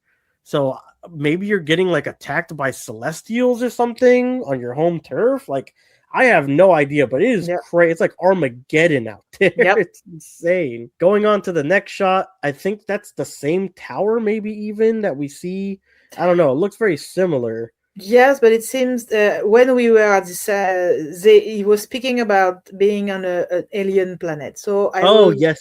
So maybe it's another planet, and it's some kind of lost civilization, and they're just wandering around. Got you. And then if you look on the right, just egg backpack lady right there, Phaedra, chilling, looking at like what looks to be like a generator or something, something for power. Moving on to the next one, we got this giant person, thing, creature, celestial. I don't even know. Very snake-like to me. Very interesting. For me, actually, I was thinking it's just a carving. Yeah. But the only thing that the only person that looks like that is Corellian, the Queen Corellian. In the I don't remember which one, but I was looking in the encyclopedia and trying to find if we could have this face somewhere. And she's the one looking closer for that because she has those horns too. They all have horns, but she was the one with the more closely looking. So maybe they're on a planet under celestial rule, and they just made because Carolean Queen of Verac, and she has this same, or maybe anyway, they all have horns. Just her horns look like this one, and she has the same thing going on her face. So maybe just some kind of sculpture from her, and people on the planet just like idolize her and stuff. Yes, exactly. Gotcha. Next picture we have after that, the goofy June face. Just one of the examples of like the weird facial animations that we have here. People in the Discord have been making fun of the facial animations. We have like a ton of them, but this is the one that I chose for here. It just looks weird. It just it doesn't make any sense. Any words that he could possibly be saying, it's like why are his eyes squinting that bad? Why is his mouth moving like it's just weird. So they definitely have some work to do on the facial animations, but hoping they iron those out closer to release. Next on up, we have Jun in what seems to be the middle of combat, building one of these limestone bridges to get across here. If you look in the background, there's also a giant statue in the background, like kind of like you were saying before. It looks like it even has horns and stuff as well. And there seems to be an enemy taking cover behind one of those pillars. And after this particular shot of him building like some of the bridge actually ends before it reaches the next platform, and he like hook shot grapple guns over to the rest of the platform, which is really sick. So gameplay is looking nice. We just want to see some more of it because we barely even see any, even though we have like what's called a gameplay reveal. So I would love to see some more. Going into the next shot, we have Scavenger Armor June talking to Crybaby, and she just looks down in the dumps again. Nothing really to say there. The location looks interesting. Doesn't look like they're in the fireplace or they crashed anymore, but realistically, they could be pretty much anywhere. Next on up, we have like an awakened, I don't know, ape. Like this thing looks crazy. Like an orangutan, but awakened. It reminds me of the, like, I don't know if you've seen Planet of the Apes, but it reminds me of that certain ape that is like one of the helpful ones towards the humans. I just saw the first one, the original one. No, Caesar. Yeah, but he looks very unique for sure. I mean, he's got like a bunch of piercings or earrings going on. Some like hieroglyphic looking stuff going on. Like, it's weird. There's a lot going on. And he looks huge. He looks really big. Next on up after that, we have what we believe to be, what are they? The Gath? They're called the Gath or something. They're huge. Looks like we may be running into a couple or at least one here in the story with June. After that, we have a shot of the Archivir, something that was released to us a while ago. And like you said, this does have the same hue of like what we saw earlier with like Egg Backpack Lady and the other person that we were kind of going towards the storm. There is a person silhouette on the left side. I have no idea what they're doing. They're like pointing a laser or something.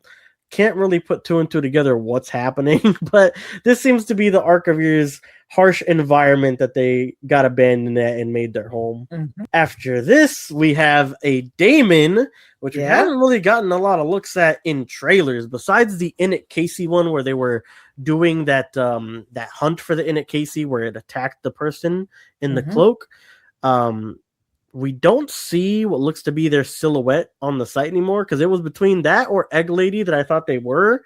But because of the coat from the Init Casey trailer, I really thought it could be this daemon. But who knows who this person is? Maybe they're like a person that gives you like a side quest or something. And I'm wondering if these are the silicate eggs in the back because they look huge. They are, because they are in the encyclopedia and they're the same image. These ones are big though. Yes, I remember the Init Casey trailer. It was like, you know, it was big, but it was like maybe like the size of a backpack or something. Maybe it's inside the thing that you need to activate. Maybe you have to crack that open because in the encyclopedia it's called egg mining, silicate mining. So maybe you have to go there, crack the eggs open, and you take what's inside. Which is another egg. Or whatever it is. But in the encyclopedia, that's the same image, or it's looking like very close to that. And it's called, so yes. And I really like how the daemon looks too. Yes, I mean, they look really that. Polished. I like that a lot. Moving on to the next image, we have our first like major look at Salt, and I'm already a big fan of Salt. Awakened Octopus theory that we had forever ago came true. But not only that, they have like tentacle arms for their mech to match their octopus tentacles, which is so cool. Like they have like they sling their arms and they're flat.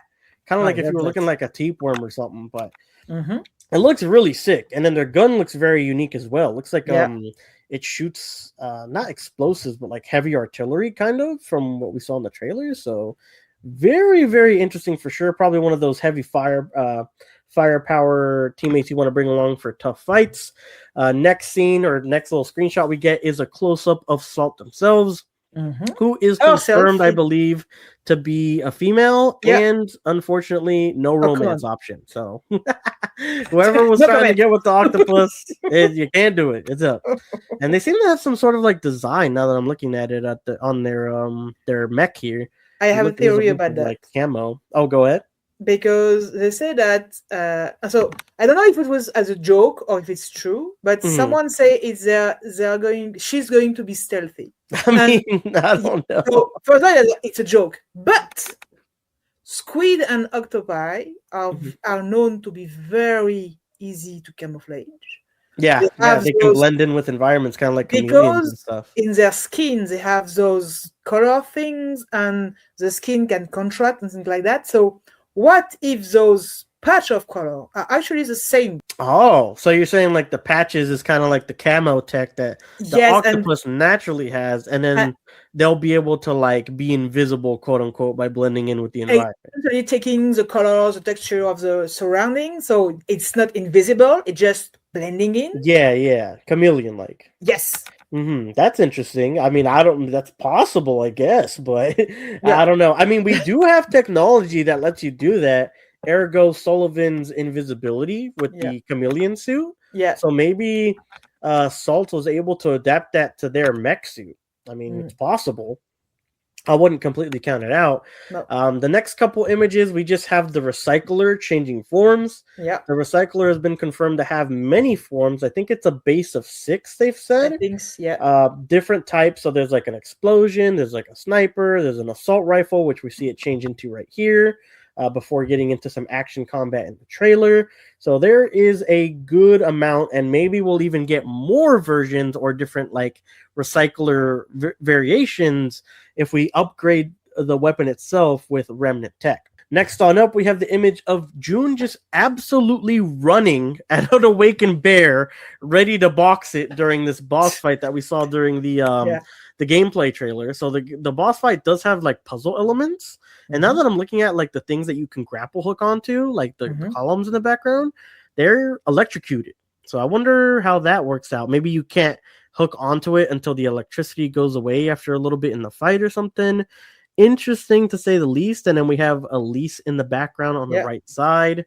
But other than that, nothing too crazy besides him absolutely clobbering with melee a bear. So it makes me wonder if melee combat's going to be like a big thing or one of the routes that you can take as well. Getting into the next shot, we have like this 0G scene with the OG trio here, Jun, Tom, and Elise, as they're getting like just absolutely, I don't even know, tossed around while the train just gets absolutely exploded in certain sections, which we see on the following shot. I don't know if this is like an attack on Lydon. I don't know if there was just a freak accident that happened. Probably not, considering that it's probably going to be a main story sequence. So I'm really wondering what's going on there. Maybe the rod, because they said that the rod actually attacking technology. Maybe it's an attack too. We don't know. Could be. And then seeing the next images, this is the one that I sent you before that convinced me that this is Ava. So next we have the hooded woman here, light blue eyes, which alone is like very different from every other character that we've really seen so far. But not only that, she seems to be materializing this like glow stuff, right? This is like she's just putting her hand out there. Like I told you, there's no hologram device in the palm of her hands. Nothing. It looks like this hologram that you're going to see in the next set of picture is materializing from probably her eyes, because it's like the same color sparkles that we see her eyes have. Like the same sparkle color is the same color that her eyes are kind of permeating. And then going into the next shot, we see the hologram materialize of what we assume to be an Archimedes engine from some images we've gotten from the Exodus website forever ago, even some concept art, basically. So it looks like, again, looking at the palm of her hand, there seems to be nothing there that projects it, even though it kind of looks like there is something there. But she seems to be materializing it out of her own free will. And I'm like, well, a normal just person probably couldn't do this. So to me, nail in the coffin, this is Ava for me. Weird powers, weird things that she can do. This is what convinced me. Out of everything, this is what did it for me. Do you have any thoughts on this? Same as you, and I just wonder if it's at the beginning, because looking at the background, and then maybe it's at the beginning and it's the first time they meet, and she explained that the rod is destroying the Archimedes engine, and he has to do something. So something like that. Yeah, I'm thinking the same thing. We see some little like not constellations. What's the word? Like orbiting patterns around the Archimedes engine as well. So I'm sure they're going to get into why it's important. Jun's getting the explanation of the rod and all that comes with it. Next on up, we got a really cool shot of Jun seemingly in the scavenger suit.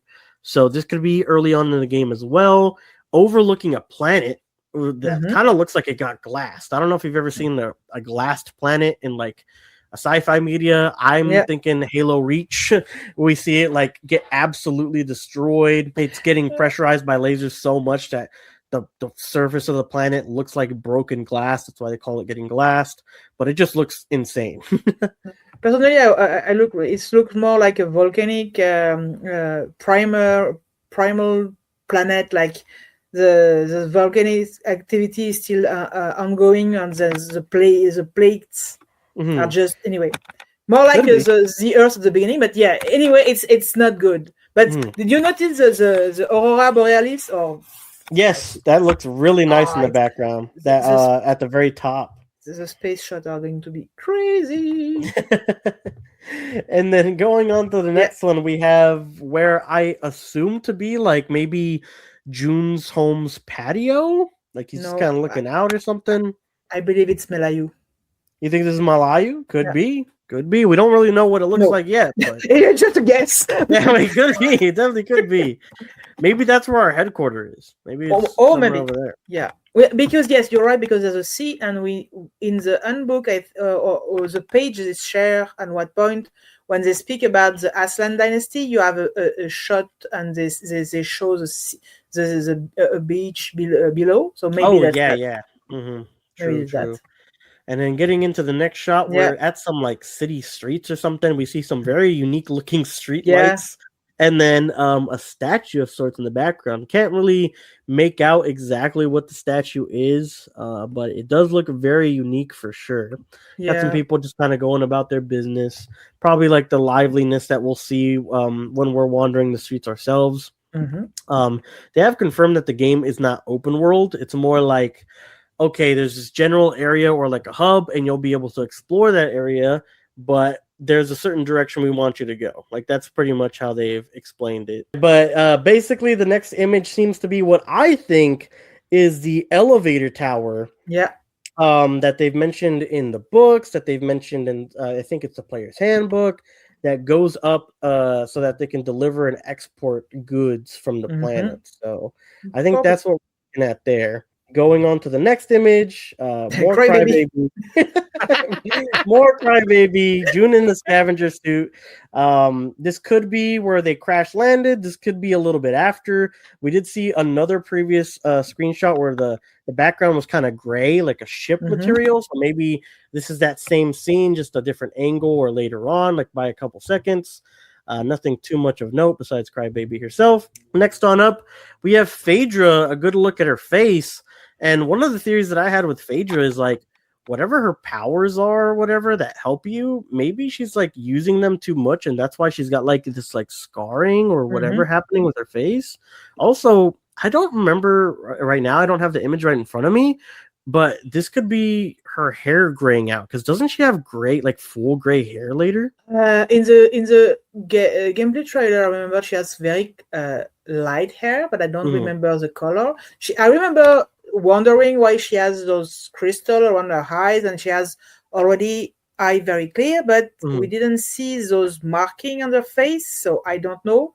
Someone said maybe they have access to an aspects that allow to see the future, but you need to fuse with some kind of virus. So maybe that's that. Yeah, something along those lines. It's very unique. Yeah. And I don't think we've seen this on her face at all before on any other shot. I'm pretty sure we didn't. So yeah. And then not, confirmed or anything, but that little, you see that monitor on the right side, heavily to me, again, I don't know anything for sure. It's very blurry. Kind of reminds me of like vital sign stuff that you would see like at a hospital, like those squiggly lines. Yeah. I wonder if she like has to take care of herself at home because she's like very ill or infected or whatever it may be. Maybe. Right? And then we see her drone there in the background, probably just helping her around the house, Nothing crazy. Going on to the next shot, though. Oh, this one's an interesting one. Yep. So basically this, I don't know, this is so weird. So we have the, remind me the name again of this. Imperial Knight. Imperial Knight, there we go. So we have this Imperial Knight on the ground. Obviously busted, probably after you go ahead and take down its first phase or whatever. Then we have Jun on the back foot here, and he shoots like, I don't even know, a magic missile, like a laser beam from his gauntlet. So something that I think you could probably upgrade into once you go ahead and upgrade your gauntlet a little more. Then we have the person we're fighting. Yep. First, I was thinking that this was going to be the pilot inside of the Celestial, or inside of the Ghost. So I was like, okay, like this is just the second phase of the boss fight, since it's been reported that some of the bosses in this game are going to be multi-phased. Then you went ahead and pulled out an interesting image, which we'll be showing on screen as well, where you're saying it looks like, and it does look like, they have Aslan Dynasty armor set in full gold. So that made you theorize that it was Gideon. So what other thoughts do you have on all this? Well, if my theory that that Gideon allied himself with the Celestials, maybe he was was inside the Imperial Knights and Ah. was targeting June. And then when June ended the night, he went out and just fight hand to hand against his brother. Mhm. And maybe even it's one of the, if not the boss, the final boss, we are close to the end. Yeah, for sure. I mean, Gideon's got to be like Yeah. at a close to end game boss. Yes. So it could be that the laser beam ability that June has is like a late game ability as well. I doubt that's something you get at the beginning. Also, that's definitely going to be one of the drastic decisions you're going to have to make at the end of this fight. Let Gideon live, kill him, or whatever else option they give you. Yeah. If there's anything else, because definitely this is one of those like fights to the death. One of the shots that you gave me is literally Gideon just stabbing you. So this is not just a skirmish. This is fight to the death territory. And I'm wondering, maybe because he sold out Orion and whatever is transpiring with the plot with Gideon, maybe that's what gave him Imperial Knight status with the, Crown Celestials, and they gave him the quote unquote honor of being the pilot of one of these giant ghosts, right? Yep. Same so. Yep. Yeah, no, this looks intense. If they had, they showed more of this, like clearly, like fighting Gideon, man, that would have been so hype. But I couldn't even tell. Like I was like you, like I tried replaying that section for like 30 minutes in slow-mo, and I could not get any of those shots. So just the fact that we have them at this point is like a blessing. But yeah, I'm convinced that has to be Gideon. And like I was telling you, I feel like only Gideon would have gaudy gold armor. Yeah. to proclaim his rule over the Aslan dynasty. Exactly. Next on up after that, we've got another giant statue. Unsure where this is exactly, but a giant statue looks very, I don't know, like religious, maybe founder of this planet or something. So there's some like orbiting planets around them. Interesting to say the least. Don't really know exactly what it is as of yet, but interesting. And then we have our final batch of images from the trailer getting to the end here. Next one is just kind of like a little montage. So we get June walking into what I would assume to be like a city capitol building or something. Maybe a temple? Yeah, maybe a temple. There's like a tree mural in the background, very lit up. Kind of even reminds me of like nodes at the end of like the branches. Kind of reminds me of like what they would talk about with like Traveler Dynasty tattoos. Exactly. On the left side, we see like a blue hologram. So maybe this is like a dynasty headquarter or something. Like who knows, right? Moving on to the next shot, another what I think is a picture of the elevator that takes you up to the utmost atmosphere of whatever planet this is, off from a balcony. It looks awesome. You can see the planet or whatever in the background with the rings around it in the atmosphere as well. Looks super cool. Love it to death. Maybe it's Lioness, the capital city of Leiden, and where the Aslan dynasty has its HQ. Yes, and this is why we're going to this place, the previous image, because this is the entrance to the Aslan dynasty as a whole. God, yeah, that makes a lot of sense to me. And then, like I said, I don't know what it is about the little branches mural, but that really screams like Traveler Dynasty tattoos, nodes to unlocking like your other levels. I don't know. It's just the aesthetic I get. Next shot is the fight with apparently Gideon. With the ghost. Man, does this thing look awesome. Grabbing you, fistful of June. You're like struggling to get out, but he's got you in a firm grip and he's about to slam. Man, this looks so cool. This is going to be an awesome set piece fight for sure. Going on to the next one, a version of Tom that a lot of people were debating in the Discord. Very young looking, right? So my thing is like, are we getting young Tom?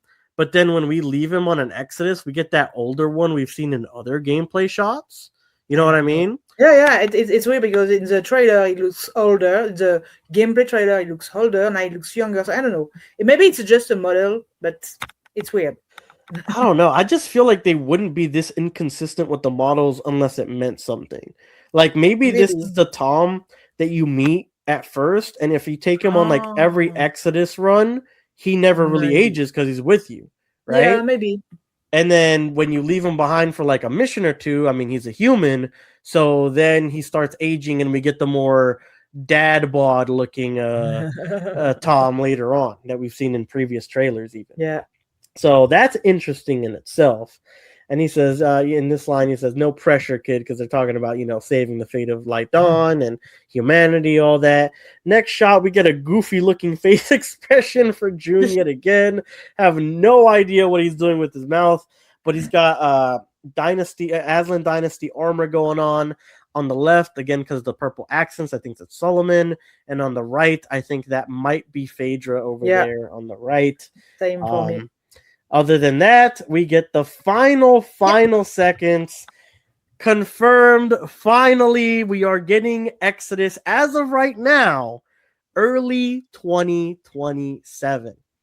Your thoughts on everything we kind of blasted through at the end there?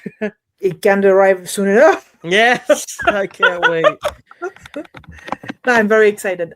I'm not disappointed by the date of release, because I think I want them to take their time and polish the game as much as possible, because we know what happens when a game is released rushed, and we don't want that with Exodus. And Exactly. I'm pretty sure they don't want that either. So they can take their time. I'm not in any rush. I'm glad we had that, and I'm pretty sure some are going to say, "Oh, but we are going to have to wait." Yes, but I prefer to wait and even just keep an eye regularly. That having the game too early and then it's not working and they need to patch it no, we don't want that. Yeah, for sure. I 1,000,000% agree with you. Take as much time as you need. Of course, we'd like it earlier, but if it's not ready, it's not ready. Keep it in the oven, cook it to perfection, and give it to us when it's ready and done. That's, I feel like, the sentiment of most fans. Yeah, we're all disappointed. It's not 2026, but hey, what are you going to do, right? I wish it was Q3 like I'd predicted for some time, but it is what it is.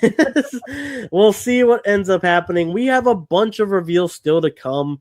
I mean, we have bios that we need for Salt, Phaedra, Solomon on the official website for the combat companions.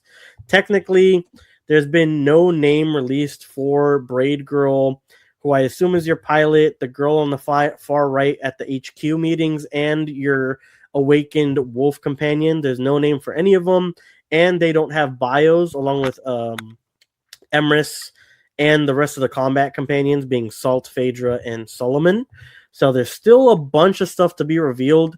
I, at this point, don't know if we're going to get a reveal at Summer Game Fest next year, but I'm pretty positive, I'd say like 90% positive, that they are going to show up at next year's Game Awards again as well. If they're targeting an early 2027 release date, I'm thinking February, March, April. And if that's the case, one of the best showcases to have at that time before those time frames is the Game Awards. So if we're going to see another big trailer reveal, something to hype up the fan base and people who aren't fans yet of the game, that might be after another reveal, it's got to be the Game Awards. Same. Yeah. I mean, overall, what would you rate the trailer? An 8 because of the face animation. Mm-hmm. But just because I'm... an 8. I would say an 8 because there was so many questions. But I'm a bit off because I was so happy to see it, and there was so many things. So 8.5.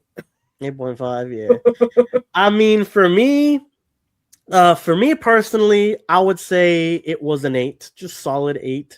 The only reasons that I think it's less is because, like you mentioned, the facial rigging, and I could really see that we were not hitting the high points that we know Exodus has, like lore-wise, enemy type. Like, I like the ghost enemy types we had, but, I mean, where's the cool-looking Mariana? Where's of the Crown Celestials? They only really got that one shot off, right? Yeah. I wanted to see more of the enemies we're going to be fighting, maybe more explanation of Celestials for the general public. Some time dilation aspects, maybe some decisions. Nothing crazy, just like show me that there can be a decision. Like if there would have been like a I don't even know, like just a weird example. Kill this Archivir or let him live. And that's all you showed me, like the having that decision, the player agency. I feel like that could have went a long way. Mm-hmm. So I don't know. I feel like it could have been a little bit better. We kind of talked about it a bit in the Discord as well. Like it's at this point, I feel like the marketing is ramping up in a good way, but it still wasn't enough for this trailer, I feel like, to hype people up. I was looking at the YouTube numbers before and after the Game Awards. Before the Game Awards, I think they were at 75.1 thousand subscribers. And I think as of the making of this video, they're sitting at like 75.8. So really not that much of a jump at all. The general population still kind of blind or don't like what they've seen of Exodus so far. So interesting to see how they're going to handle marketing moving forward. I feel like they have been fumbling the bag a bit on the marketing, and with that trailer, sadly, it did not do what we've wanted it to do in terms of attracting more and more curious people to the game. Although I still have 100% faith that once this game comes out, especially if nothing comes out nearby it, that word of mouth and people who play this game is going to be enough to drive it, similar to something like we saw with the recent Expedition 33. Yeah, it wasn't really on anybody's radar, but once it came out, everyone was talking about it. Yeah, exactly. Because I was thinking the same thing, that the game come out, and then people played, and then whoa. And I feel like the one thing that's really going to draw people, I know people love choice in games. I love choice in games. I love when there's stakes in the games, like where people can die. You can make these harsh decisions. Things happen because as a direct result, like those games always do well. Think like Telltale, The Walking Dead, Wolf Among Us, the recent Dispatch game that just took over by storm. Like in the past month or two, right? Those are just decision-based games. This is going to be a decision-based game with a AAA game budget from some of the best creators in the gaming space that gave us KOTOR, Mass Effect Trilogy, Drew Karpyshyn as one of the lead writers. Like this is going to be those games and then some. And from what we've seen from the gameplay, it looks phenomenal too. So you're going to have your cake and eat it too. And I just feel like people aren't really getting exposed to that because of the trailers and how they decided to market the game so far.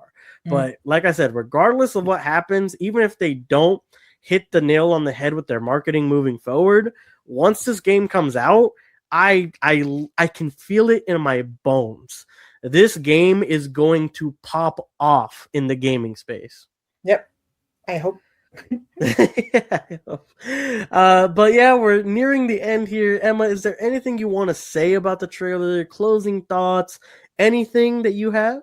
No, I'm just I was very happy. I was hoping for a little bit more, but it's normal because I want the game.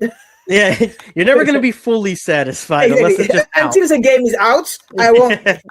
So no, it was exciting. I'm very excited that I have more ideas and more theories. So no, I can't wait for the game to be out. Yeah, and we can get into that in some more episodes to come as well. For right now, that is going to do it for our Game Awards trailer breakdown.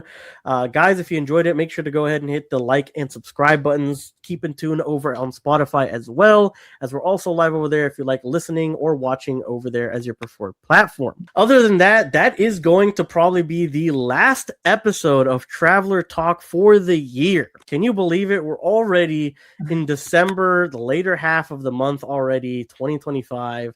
It's gone by quick.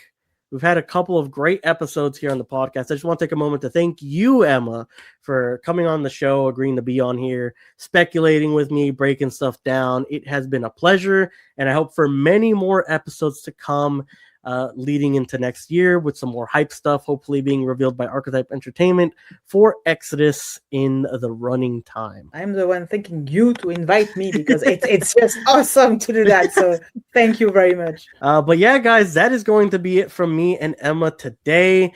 Like I said, make sure to go ahead and hit up all the platforms, like, subscribe, whatever you need to do. Go ahead and do that. Comment your theories down below. If you like the trailer, rate it 1 to 10 as well.